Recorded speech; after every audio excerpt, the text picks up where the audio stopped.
Hey, what's going on, you guys? So, in today's video, we are going to talk about how to get verified on Instagram. Now, in this year, there are a few changes on how you can get that blue badge or you get your account verified on Instagram.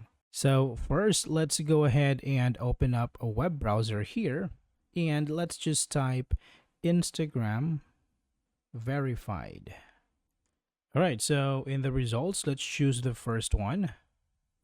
And here, these are the information about how to get verified on Instagram. So first, let's check out the requirements to apply for a verified badge on Instagram. So here, it lists all the things that you need, including the criteria for you to be eligible for the badge and some other information that you might need if you want to get verified in Instagram. And also in this year's addition to how you can be verified on Instagram, you can actually pay for it. So if your account has a good standing and you don't have any strikes, you can actually pay to get that blue badge in Instagram. All right, so I hope this information is helpful for you guys. Thank you for watching and I will see you in the next one.